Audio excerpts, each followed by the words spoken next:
माता सीता के जन्म को लेकर कई कहानियां प्रचलित हैं। कोई कुछ कहानी सुनता है तो कोई कुछ। इसलिए साफ साफ कहना मुश्किल है कि सीता की माता कौन थी। सीता के जन्म से जुड़ी हम ऐसी ही एक प्रचलित कहानी सुना रहे हैं। एक बार लंकापति रावण के तप से खुश होकर भगवान ब्रह्मा उससे वरदान मांगने को कहते हैं। रावण उनसे अमर होने का वरदान मांगता है। ब्रह्मा जी उसे अमर होने के अलावा कोई दूसरा वरदान मांगने को कहते हैं।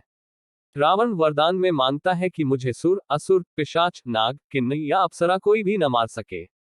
रावण मनुष्य द्वारा न मारे जाने के बारे में नहीं बोलता है, क्योंकि वह मनुष्य को तिनके के समान समझता था। वरदान पाने के बाद रावण हर तरफ तबाही मचाना शुरू कर देता है। एक दिन वह दंडकारण्य नामक जगह पहुंचता है, जहां ऋषि मुनियों का निवास था। रावण को ऋषि मुनियों को मारना उचित नहीं लगा, लेकिन वो उन ऋषि मुनियों के रथ को एक कमंडल में भरकर साथ ले जाता है। वह कमंडल गृत्समद ऋषि का था, जो पुत्री की लालसा में माता लक्ष्मी से प्रार्थना करते थे कि वह उनके घर पुत्री के रूप में जन्म ले। इसके लिए गृत्समद ऋषि रोजाना पूजा पाठ के दौरान पवित्र मंत्र पढ़कर दूध की कुछ बूंदे कमंडल में डाला करते थे, जिसमें रावण रक्त भरकर अपने साथ ले गया था।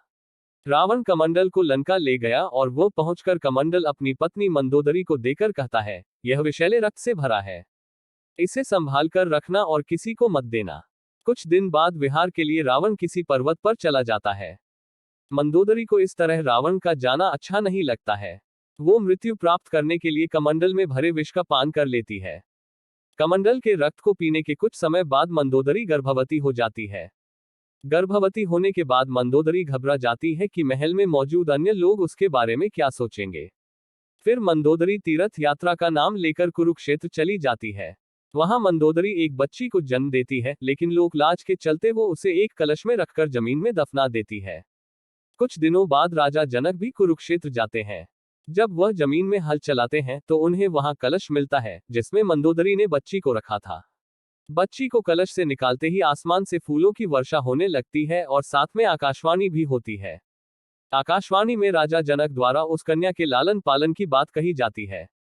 हल के आगे का नुकीला भाग से टकराने की वजह से कलश मिला था, इसलिए राजा जनक ने कन्या का नाम सीता रखा।